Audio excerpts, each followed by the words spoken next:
தெய்வத்தின் குரல் முதல் பாகம். தேவதா மூர்த்திகள், அவதார புருஷர்கள். சுவாமி என்றால் குமாரசுவாமியே. பகுதி 2. ஆச்சாரியாளிடம் தன் தோல்வியை ஒப்புக்கொண்டு விட்டான் அமரசிம்மன். அதற்கப்புறம் அவனுக்கு தான் எழுதிய புஸ்தகங்கள் எல்லாம் ஏன் இனிமேலும் லோகத்தில் இருக்க வேண்டும் என்ற எண்ணம் வந்தது. அத்வைத பரமாக ஆச்சாரியால் எவ்வளவு எழுதியிருந்தாரோ அவ்வளவு இவனும் ஜைன சம்பந்தமாக எழுதியிருந்தான். இப்போது தன் சித்தாந்தம் தோற்று போனதாக ஒப்புக்கொண்ட பின் இந்த புஸ்தகங்களை மற்றவர்களுக்காக விட்டு வைப்பது சரியாகாது என்று நினைத்தான். எந்த மதஸ்தரானாலும் நேர்மை, சத்தியம் உள்ளவர்கள் எதிலும் இருப்பார்கள். ஜைனர்களுக்கு சத்தியம், நேர்மை மிகவும் அதிகம். அவர்கள் ஞான சம்பந்தமூர்த்தி சுவாமிகளுடன் வாதத்துக்கு வந்தபோது தாங்களாகவே நாங்கள் தோற்று போனால் கழுவேறி செத்துப்போவோம் என்றார்கள். அப்புறம் கனல்வாதம், புனல்வாதம் இவற்றில் அவரிடம் தோற்று போனார்கள். ஆனால் கருணை மிகுந்த சம்பந்தமூர்த்தி சுவாமிகள் அவர்களை கழுவேற்ற நினைக்கவில்லை. ஆனாலும் அவர்களாகவே பிடிவாதமாக நாங்கள் கொடுத்த வாக்கை காப்பாற்ற வேண்டும் என்று சொல்லிக்கொண்டு கழுவேறினார்கள். ஞான சம்பந்தர் சமணர்களை இரக்கமில்லாமல் தண்டித்ததாக சிலர் நினைப்பது தப்பு.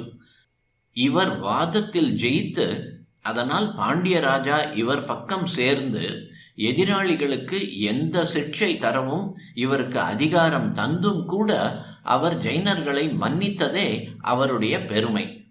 அப்படியும் வாக்குக்காக பிராண தியாகம் செய்தது ஜைனர்களுடைய பெருமை. எதற்கு சொல்ல வந்தேன் என்றால், அடிப்படையான சீலங்களில் எந்த மதஸ்தருக்கும் நிரம்ப பற்று இருக்கலாம். இப்போது அமரசிம்மனுக்கு தப்பென நிரூபணமாகிவிட்ட தன் சித்தாந்தங்கள் லோகத்தில் இருக்க வேண்டியதில்லை என்ற எண்ணம் வந்துவிட்டது.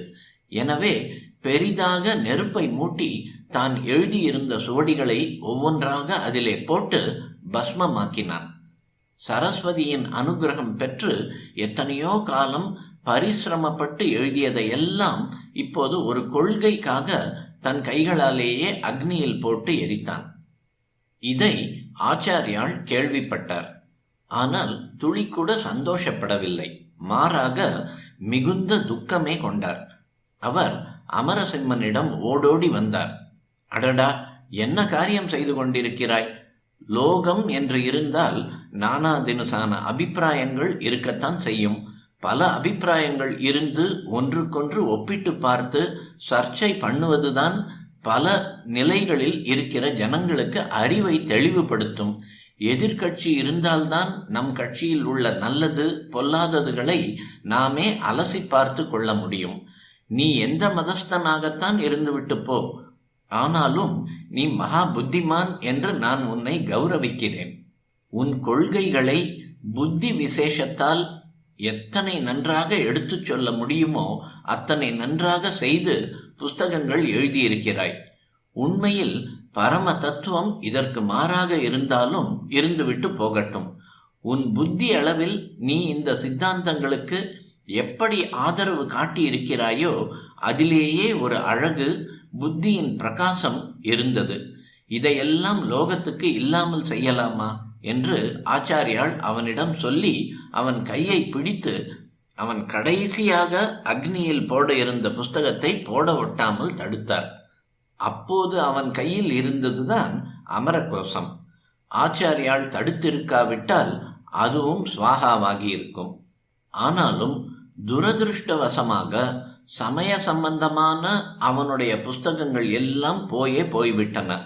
அகராதி, நிகண்டு மட்டுமே நம் ஆச்சாரியாளின் கருணையால் பிழைத்தது. அமரம் என்ற பெயருக்கேற்றபடி அதை மட்டும் அவர் அழியாமல் அமரமாக்கிவிட்டார். அகராதியில் அதை எழுதியவன் தன்னுடைய சித்தாந்தம் முதலான எந்த சொந்த கொள்கைக்கும் பட்சபாதம் காட்டக்கூடாது. பிற மதங்களைச் சேர்ந்த வார்த்தைகளானாலும் இங்கே அகராதியில் அவற்றை விட்டுவிடாமல், ஆட்சேபிக்காமல் அவற்றுக்கு அந்தந்த மதஸ்தர்கள் என்ன அர்த்தம், என்ன பெருமை என்று நினைக்கிறார்களோ அதைத்தான் கொடுக்க வேண்டும். வேண்டுமானால் இப்படி இன்னாருடைய நம்பிக்கை, பிலீஃப் என்று பட்டும் படாமலும் சேர்க்கலாமே தவிர கண்டனம் ஒன்றும் பண்ணக்கூடாது. எல்லா வார்த்தைகளுக்கும் அர்த்தம் கொடுக்கத்தான் வேண்டும். அது எந்த கட்சியாளரின் கொள்கை என்று பார்ப்பது அகராதிக்காரனின் வேலை இல்லை. இந்த நியாயத்துக்கு கட்டுப்பட்டுத்தான் அமரசிம்மன் ஜைனனாக இருந்தபோதே இந்த அமரகோசத்தை எழுதியிருக்கிறான். இன்றைக்கும் சகல சம்ஸ்கிருத மாணவர்களும் நெற்று போடுகிற மாதிரி பொது நோக்கோடு எழுதியிருக்கிறான்.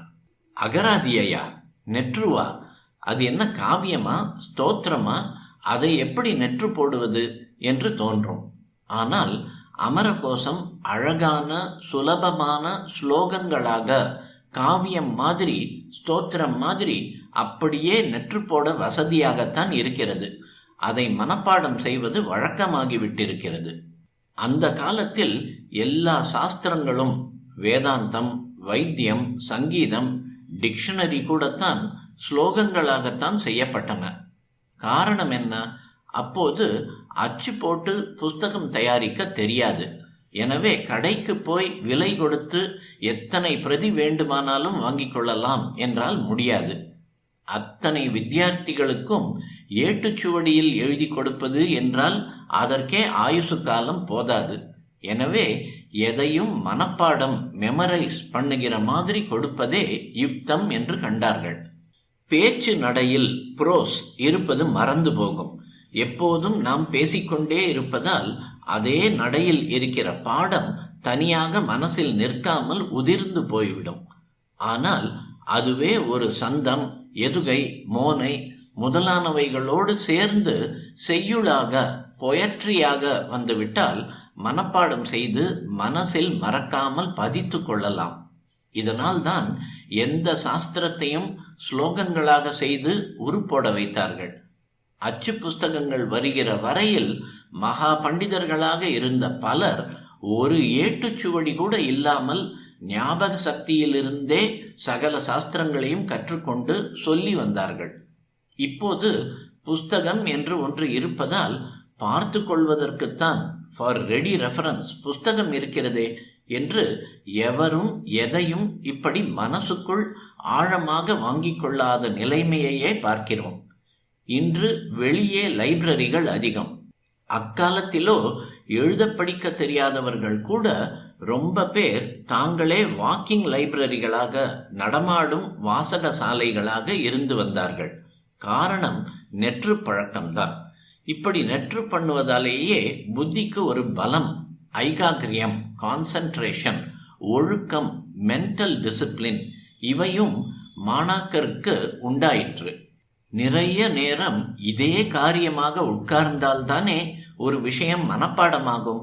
ஆதலால் மாணாக்கர்களின் புத்தியை கண்ணா பின்னா என்று பல விஷயங்களில் போகாமல் கட்டி போட்டு படிப்பிலேயே வைத்திருப்பதற்கு இப்படி மனப்பாடம் பண்ணுவது ரொம்ப சகாயம் செய்தது.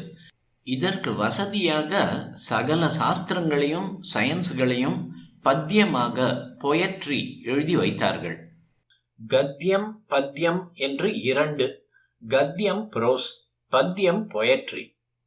ஸ்லோக ரூபத்தில் வெகு அழகாக அமரகோசத்தை எழுதினான் அமரசிம்மன். அதிலே இந்து மத தெய்வங்களின் பெயர்கள் வருகிற போது ஒவ்வொரு தெய்வத்துக்கும் வேறு என்னென்ன முக்கியமான பெயர்கள் உண்டோ அத்தனையையும் கொஞ்சம் கூட மதபேத புத்தி இல்லாமல் அடுக்கி கொண்டு போவான்.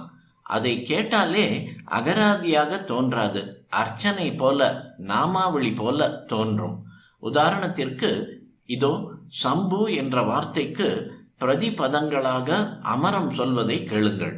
சம்புரீஷ பசுபதிஹி சிவ சூலி மகேஸ்வரஹ ஈஸ்வரः சர்வ ஈசானः சங்கரः சந்திரசேகரः பூதேஷः கண்டபரசு கிரீஷோ கிரிஷோ மிருடः மிருத்யுஞ்சயः கிருத்திவாசாः பினாகி பிரமதாதிபः.